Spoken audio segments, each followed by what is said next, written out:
Hello again, everybody. This is Steve. I've been trying to catch up on things after the Sabbath, and I meant to make a video on some legal matters tonight. And I've downloaded a couple of videos that I ran across. I mirrored them from other sites, one from Israeli News Live and one from Citizen of Gotham. I just ran across that site tonight. But this notice here, what I want to do is try to emphasize again how deep the rabbit hole goes and how easy it is for them to trick you. This is a great notice here, and it would work. But there's a problem. We'll get to that. And we'll get to the reason for this in a minute too. But I got this from Old Dog New Tricks website, or from one of their videos on the YouTube site, as a PDF. I don't know how to post a PDF. I haven't figured it out yet. So I'll try to post a link to that video, and then you can download it from there if you want to. But let's take a look at this. Legal notice. Now, let's talk about legal notice first for a moment. The whole reason for a legal notice is to deal with the doctrine of good faith. And the doctrine of good faith has to do basically with the 14th Amendment exclusionary rule. But it worked out so well. They used to have something called fruit of the poisonous tree. If things weren't just right, you know, the warrant had some kind of a defect in it, or they skipped a step or something like that, any evidence that they would recover based upon that would be a violation of the 14th Amendment right to due process of law. But now see, right there's one trick, because you don't want the 14th Amendment due process of law. That's under the corporation. Under the de jure Constitution, the organic Constitution, the 5th Amendment has a due process clause also. That's the one you want to go under, but they don't like to look at that one because that takes them back into a territory that they hope that they've left behind, and obscuring our status and our rights and making us slaves. So anyway, they've expanded this good faith doctrine to include almost everything in the law. When the judge does certain things, well, he's operating in good faith. If he was operating in good faith, he didn't have anything to defeat that good faith, and he makes presumptions and acts accordingly. And if he gets busted, it's, oh, gee, well, I was operating in good faith. And they've extended this doctrine in so many ways. What this legal notice does is, in their system, it eliminates that good faith. And that's one of the things that you look to do at any time that you deal with these policy enforcers. The reason that you need to have the certain knowledge and be able to think on the fly is because you've got to put it right back on them and defeat their good faith so that you can put them in full commercial liability. At that point in time, things might start going your way. And that's what this is all about here. Let's read a little bit of it. Dear State Agent, this letter constitutes a formal notification to you that if, as an agent of state government, you, subject any citizen of the United States or other persons within the jurisdiction thereof, to the deprivation of any rights, privilege, or immunities secured by the Constitution and laws while acting under the color of any statute, ordinance, regulation, custom, or usage of any state, you can be held personally liable for damages in federal court pursuant to 42 U.S.C. 1983. And I would add that also, if I were going to use this document, which I never would, under 18 U.S.C. 241, violation of civil rights, and 18 U.S.C. 242, conspiracy to violate civil rights, and 18 U.S.C. 247, destruction of religious property, which I don't know if I'll make that connection for you, but those are actually criminal charges. So you can hold them criminally liable as well as civilly liable if you know what you're doing. But anyway, let's go on. You're required to know the law, and if you take actions which violate any clearly established statutory or constitutional right of which a reasonable person would have known. That's Harlow v. Fitzgerald. This is a United States Supreme Court recorder, 57 U.S. 800. It's a 1982 case. You are not entitled to any legal immunity for your actions. If you issue commands, fines, carry out arrests, threaten to do such things in response to someone exercising a constitutionally protected fundamental right, that makes you, not your department or agency, liable for damages in federal court. Simply assuming that you have unlimited power or saying that you were just following orders or just doing your job will not shield you from the consequence of such violations. The U.S. Supreme Court has clearly ruled that when, quote, a state officer acts under a state law in a manner violative of the federal Constitution, he comes into conflict with the superior authority of that Constitution, and he is, in that case, stripped of his official or representative character and is subjected in his person to the consequences of his individual conduct. That's Shure v. Rhodes, and that's 416 United States Recorder, 432 in 1974 United States Supreme Court case. This would include violating an individual's right to travel, his right to work, his right to peacefully assemble, his right to practice his religion of choice, his right to engage in business, and so on. No one, including a state governor, can supersede or undo such constitutional rights. Indeed, in Shure, the U.S. Supreme Court stated that 42 U.S.C. subsection 1983, quote, would be drained of meaning were we to hold that the acts of a governor or other high executive officer have the quality of a supreme and unchangeable edict, overriding all conflicting rights of property and unreviewable through the judicial power of the federal government.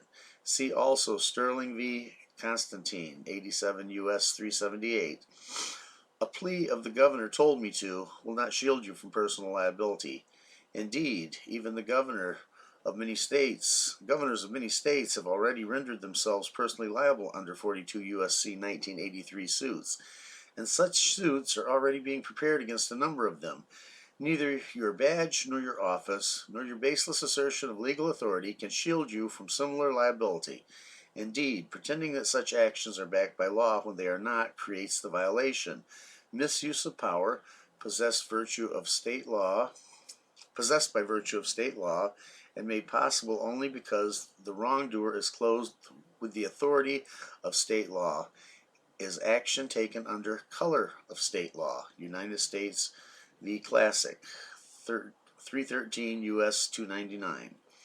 Therefore, before you continue in your attempts to enforce unconstitutional orders, I highly suggest that you consult with your attorneys or the attorneys of your agency or department to familiarize yourself with the provisions and applications of 42 U.S.C. 1983. You have been warned. And down at the bottom of this document, there's some more supporting case law. But we're not really going to go into that. We will go over into, this is the law. This is 42 U.S.C. That's Title 42 of the United States Code. Okay, and it's civil action for deprivation of rights. And I should have pulled up the criminal action under 18 U.S.C. also, but it's beyond the purview of this. This will be good enough. But this is the book that you would go to, or that you would look under the United States Code, and this is Public Health and Welfare section, Title 42.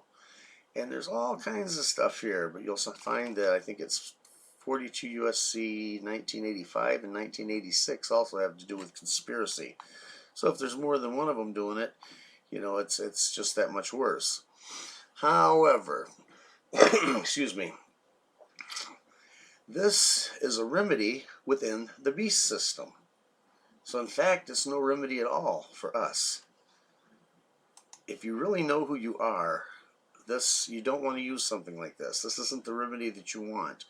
And there's a reason that I'm bringing this up, because I've got a friend in California, and she sent me this. I don't know where it came from, but she sent me this tonight, and let's just read this. Beware, beware.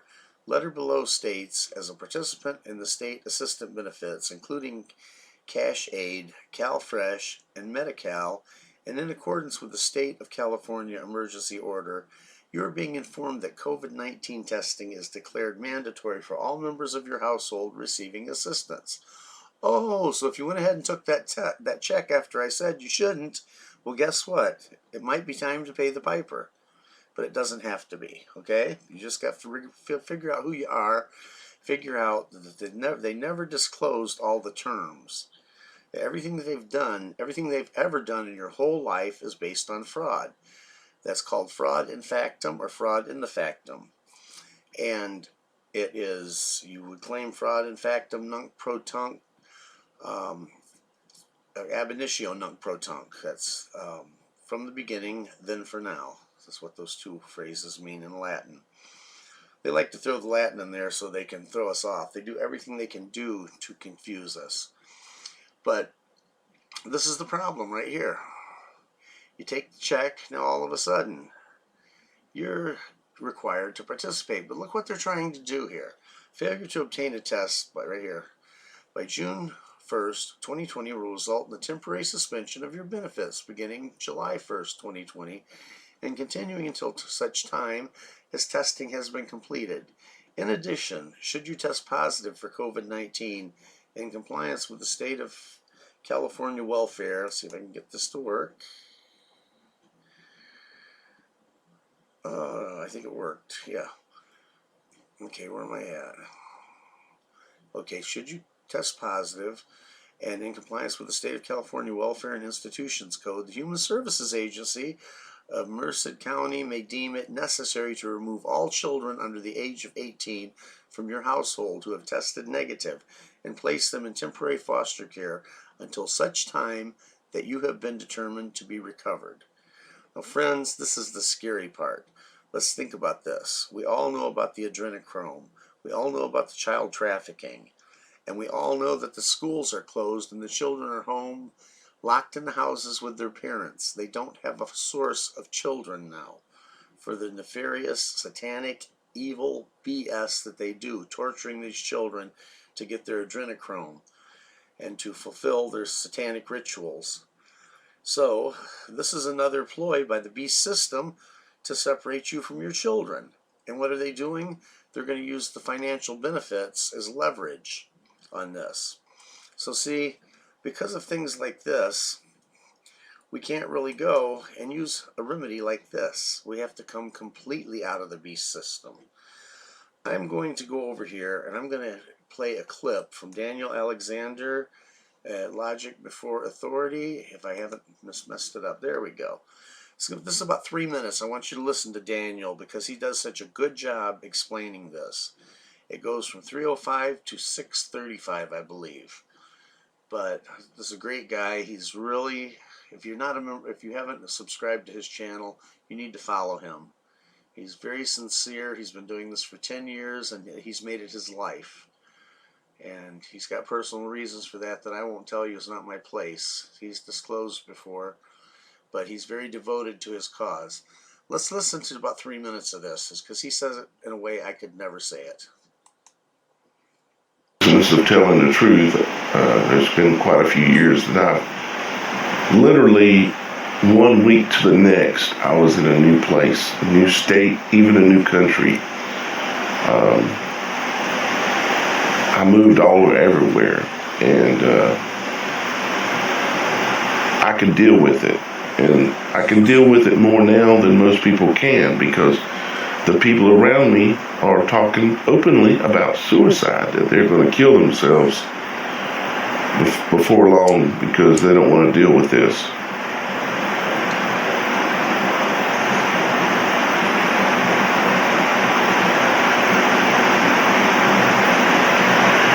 I can tell you that that's not the way to handle this. You will adjust. You will become more comfortable to the change as it happens.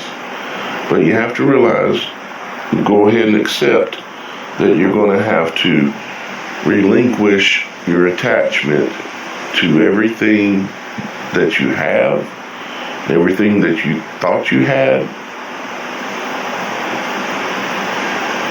And strangely, this is the way.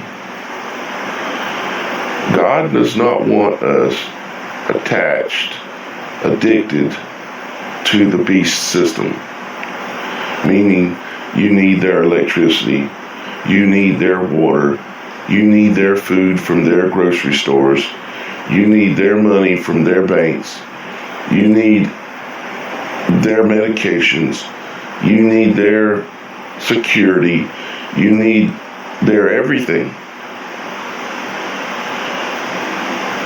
We have allowed ourselves to become dependent on the beast, and that's a fact. We have to realize and go ahead, before they rip the Band-Aid off, you have to go ahead and rip the Band-Aid off. And remove yourself some way, somehow, from the attachment and the addiction to the beast system. I know this sounds crazy, it sounds hard, but I'm telling you the truth. Because if you want to continue to have their electricity, and you want to continue to work in their system, and you want to continue to get their drugs, or you want to continue to drink their water, their fluoridated water, you're going to have to submit. You're going to have to do things that they're going to ask you to do. You're going to have to be tested, which is going to give them your DNA. You're going to have to submit to the immunizations, which are going to inject things into your body that you do not want in your body, including nanobots that are going to have the ability to attack your brain in ways that you don't even want to know about. I uploaded a video earlier today that explained it all, and That's pretty sobering. I paused the video for a second to contemplate it. What he said last there. Having been to prison, they've already got my DNA. When you're in jail, if you're in jail for more than 10 days, you have to have a TB test where they put something in your skin, right under your skin in your arm, and look for a reaction. And then if you're in prison, they do it once a year. So, you know, I've been forced into a situation to have to submit to the beast system. I have no idea what they've put in me. It scares me sometimes. But Daniel is absolutely correct here, and he said it so much better than I could ever say it. We all have seen the videos out there on Bill Gates and this vaccine and all the different things that are going on, this HR 6666. There's so much stuff that's going on.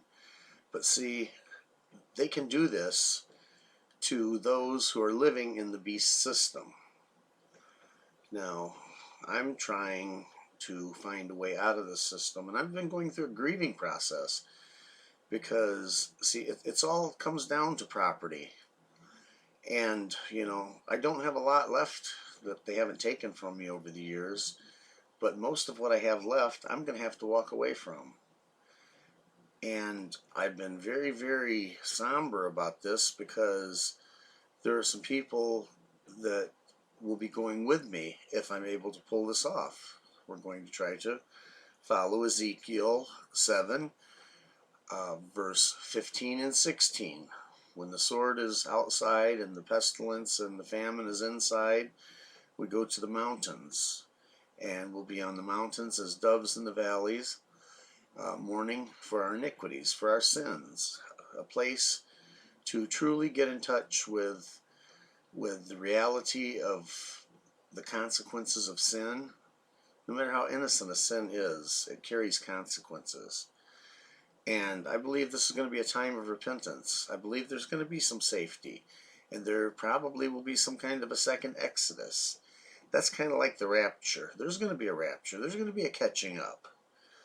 But I know for a fact, because I've studied it out, 1 Corinthians 15:52 says we're all going to be changed in a moment, in the twinkling of an eye, at the last trumpet. Revelation 8:2 or 3 says there's 7 trumpets. And Revelation 11:15 says, the seventh trumpet sounds, and there are voices in heaven saying, the kingdoms of this world have become the kingdoms of our Elohim and of his Messiah, and he shall reign forever and ever. So I know there's going to be a catching up at that time. There's not going to be a pre-trib rapture. Okay, I've studied it out. Not happening. That doctrine was started about 1820 by John Nelson Darby, and it was finished up by about 1844-ish, something like that. And then with the Schofield Study Bible, it was injected into the notes in this Bible, and it was taught in all the seminaries, and it became the mainstream doctrine. It became what preachers talked about. But see, the preachers all want to give a smooth message. I can't give you a smooth message when I come here. The reality is, we're in the beast system, we're in the belly of the beast. I'm in the belly much more than most because I've been poking the beast in the eye for the last 10 years. And I'm in a county where I'm persona non grata. Okay, they don't like me. They don't like me a little bit. And so I'm in the belly of the beast. My friend that sent me the thing I shared from you off the screenshot of the phone is in the belly of the beast too. She's in California, and she's rightfully scared to death out there. That's where that's all taking place right now, and it seems like California is a step or two above or beyond everybody else in the country. But you know, it's serious. It's time for us to get our houses in order, to come to the understanding that anything that you may have, you only have by virtue of the Most High giving it to you. Anything that you are, you only are because the Most High made you that way. If you're good looking, you're only good looking because the Most High decided you would be good looking. Nothing that you are, have, whatever, has anything to do with you. It has to do with the blessings of the Most High. He has provided for your needs every day of your life. If ever one of your needs was not provided for, you would not be here. Now, that doesn't mean he's given you everything you want. He just doesn't want a bunch of spoiled brats. He wants a bunch of people who are willing to stand up and take responsibility and order their lives and govern themselves. And ultimately, that's what it's going to come down to. The ones that make it are going to be the ones that learn how to govern their own lives and their own actions, control their own lusts, and seek him always and first, and understand that every good thing that we get is from him. And that's why we're trying to make this move now, because see, even though everything comes from him, we've got a part to play. We've got to do what we have to do, you know? And so Tony, my friend in Independence, Missouri, and I are trying desperately to arrange this thing and put it all together. And we've got several people, you know, besides us that are involved so far. And we know we have our part to play. Yahuwah will provide the way if it's his will. He may decide that we're all supposed to stay right where we're at. There may be something we need to do that's bigger than us. I don't know. I don't know. I'm prayerfully seeking an answer, and I'm prayerfully moving in that direction. So I just wanted to bring this to you to try to stress the point of we're in the belly of the beast. We're in the beast system. And if we start looking for something like this, a remedy within their system, this is a good remedy. This is an excellent remedy, but it's still in the beast system. And then there's things like this.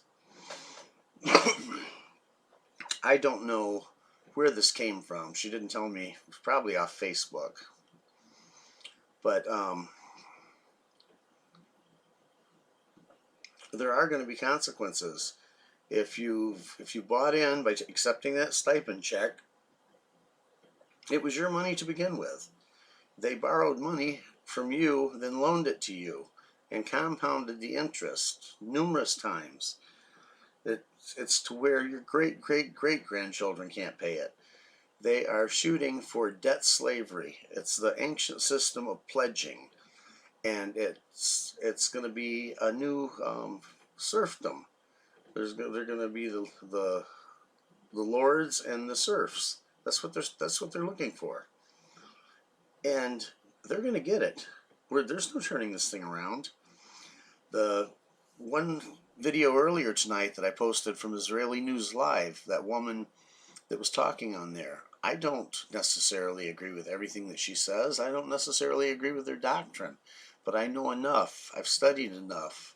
I know that Georgia has on the books, because I've seen it in their statutes, that decapitation is a legal form of capital punishment. I know that several years ago, 30,000 guillotines were purchased by our government. I know. I've been following this stuff since 2007. I've been wearing my tinfoil hat and sitting in front of this computer and studying it out like crazy, except for one thing. I should take it to the next level. I don't just sit here with a tinfoil hat and do YouTube videos. I get off of YouTube and I go find things. I go look things up. Where is it at? Right here. I found this tonight as I was doing research for this.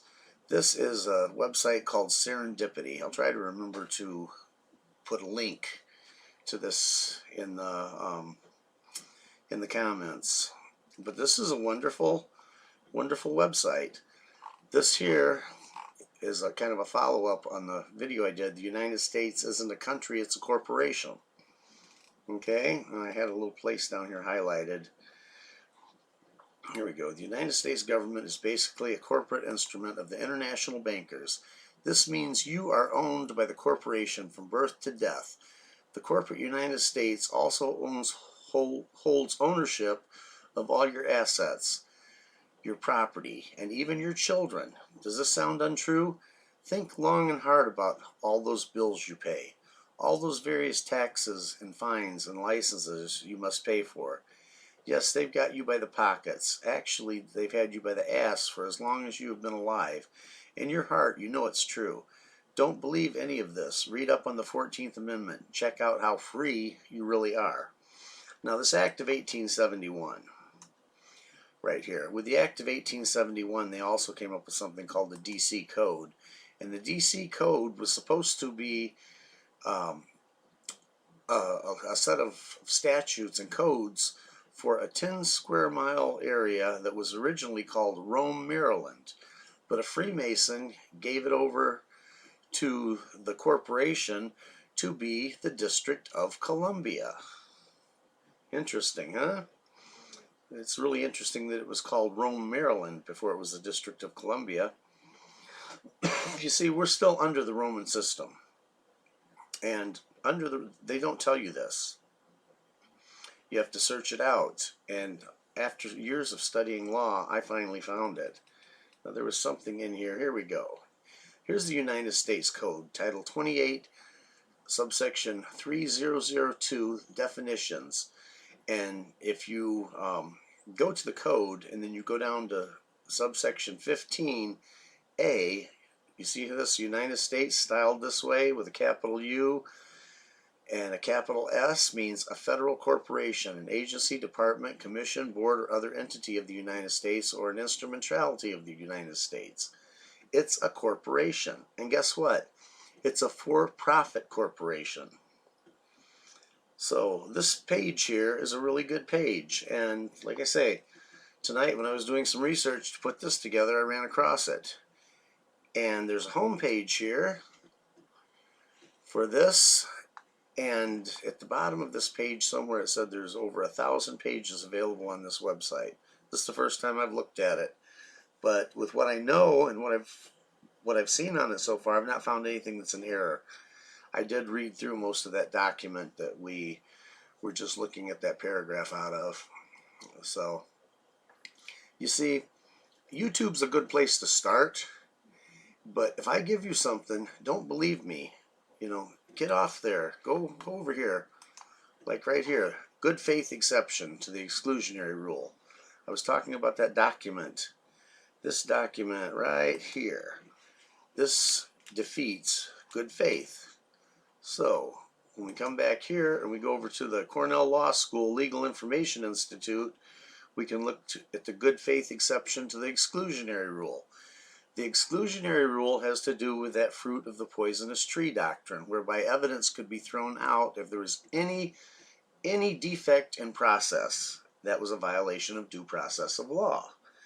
But then they figured out that because they make money off of putting people in jail, what they do is they float bonds. They're called GSA bonds, and they add up to millions of dollars.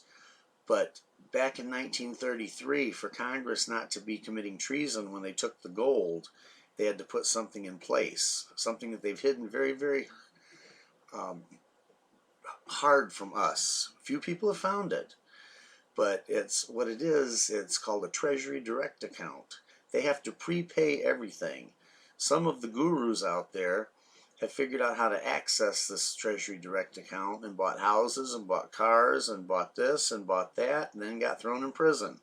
Because as soon as somebody figures out the system, figures out the code that they've got this thing hidden under, they change it just enough to where they get in trouble. And I know how they get in trouble. I'm not going to tell you because I'm not going to give you any clues about it because it's a dangerous thing and it's stealing fake money. So that's not a solution either, okay? They took money and they gave us Federal Reserve notes. And because of that, they have been able to float these bonds when somebody's arrested and they make a whole lot of money and then they hurry up and they invest it. See, that money from those bonds is our money. But when we get involved in the court system, they forge our signature to documents and create bonds. And then they push them through the system, and then they take it as we have abandoned our bonds. So they take it as a gift. But yet they're supposed to have a letter from the IRS, which they never have, and the IRS never pushes them to have it. It's supposed to be renewed every year that allows them to accept gifts. And then it's supposed to be put in the coffers and pay on the national debt. But it's not, because they can hurry up and invest it. And there's a rule that invested funds do not have to be paid into the general fund. So they put that in what's called CAFR accounts. CAFR is Confidential Annual Financial Report. And there's the rub, because they live off the interest then. All the higher ups, the judges, the mayors, all those higher ups, they end up getting paid out of this CAFR account. And it runs into the billions and trillions. If they cashed in all of everything that was in the CAFR accounts, the national debt would go bye-bye. There are so many of them, in every one of the 400,000 or so municipal corporations in this country has a CAFR account. Okay? And they'll say, oh, we're broke. It's not in the budget. It's not in the budget. We need more bonds. We need to do this. We need to raise taxes. Thing is, they put a budget out there, but the budget isn't based on the truth. It's based on a lie, because they have more than enough money sitting over in this interest-bearing CAFR account that they're able to dip into. See, so, but you don't get that stuff from watching YouTube videos. You get put onto clues, but you've got to take the clues and you've got to run with them. So you got to do your own due diligence, but I've given you a lot. I try to give you a lot because time is so short. I was never going to give it to you in this big of pieces. I was going to try to bring you along at baby steps and bring you up to speed on it. But we're out of time. We're out of time. The beast system is coming down on us. And they're very likely to start putting people in their FEMA camps and cutting off their heads. I believe that's going to happen. Why else would, Revelation 6 maybe, where the souls are under the altar, crying out, how long before you'll avenge us? And I don't remember where else in Revelation where it talks about they were decapitated. But there's going to be a lot of death and suffering that's coming on this world. And we are in judgment. Make no mistake about it. The time of judgment is at hand. You can put your head up your backside or bury it in the sand or whatever you want to. Or you can, face up to it and do what you have to do. Get out of the cities. Get into a rural area. You're going to stand a whole lot better chance if you're not in the city. The first round that I'm afraid of is not the police, is not the military. The first round is going to be when the food runs out. They have collapsed the supply lines. The food is going bye-bye. We can't recover from it. We can't start it back up. They're going to drop this virus thing for a little while, give us a little window. So it's time to get it together and to act and to move. And I'm trying to coordinate with those that are a part of our little thing here and have everybody ready to go. If we can pull it off and things open up, then we're going to try to get to the mountains. But so far we've not done very well on funding this thing. We've got some of the things we need, but we still haven't found the place to go, and there's some obstacles. But like I said, if it's Yahuwah's will, we'll get there. But see, I'm trying to be proactive, and not just for me. I'm not trying to just run and hide. I'm trying to do something to where others can be involved also. Others can have a chance to follow what it says in Ezekiel 7:15 and 16, and go to a place where they can work on their relationships with the Most High and work on their obedience and their repentance. Because I don't think this is going to be a picnic or a camping trip. I think it's going to be very serious. I think it's going to be very hard, very grueling. But the option is a guillotine in a FEMA camp. That's what I think. And you know, some of you will probably think I'm a nutcase for that, or I'm throwing out fear porn. I'm not. The evidence is all around us. There's a couple of good cops out there that are standing up. There's that one Marine that got those cops, the riot squad, to back down in California. You know, there's a few good things happening, but it's too little too late. We've lost America. We've lost the battle to the beast system.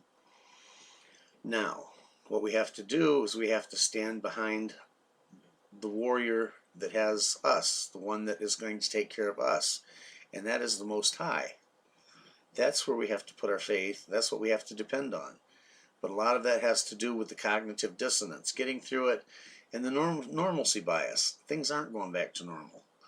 You know, yes, this is it's hard to wrap your mind around this. That's the cognitive dissonance. It's so painful to wrap your mind around this that your mind will just shut down and say, no, I just refuse to believe it. Doesn't matter what you want to believe or not. If it's true, it's true. So I believe it's true. And I'll tell you, I suffer from cognitive dissonance and normalcy bias. I want to believe that everything is going to go back to normal, but it can't. It's gone too far. So what I'm saying is, you know, it's not all doom and gloom, though, because we ultimately win. We ultimately win. Nobody said life was going to be easy. My life hasn't been easy this far. And why should I believe it's going to be easy for the few days I have left, or the few years I have left, if that much? But the thing is, adults are supposed to face up to everything. They're supposed to take care of themselves the best that they can, and they're not supposed to have Daddy Orange Hair sending them free money and taking care of all their needs. You know, Trump's not your savior. Trump was never your savior.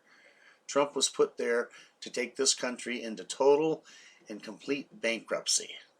And he's not even in control now. FEMA is. So the people that own those camps and own those guillotines are now in control of this country. Search it out. You can find it. It's not hidden. So anyway, well, it is kind of hidden, but you can find it. Anyway, I probably said enough. I don't mean to scare everybody, but you know, it is what it is. So I hope you are able to take something out of this and not just think that I'm trying to spread a bunch of fear porn. Not at all. I'm trying to spread some hope. I'm trying to spread the hope that you realize the seriousness of our situation, and that you put all of your faith in the Most High to bring you through this, no matter what. No matter if I'm laying there looking up at the blade of a guillotine, you know, I'm going to have my hope in the Most High and be singing praises to Him. Because, you know what? Whatever they do to me, He can undo. So with that, I'm going to say goodnight, and may Yahuwah bless you all. I love you all, and I didn't mean for this to get so serious like this, but I guess, you know, it's probably necessary. So good night, everybody.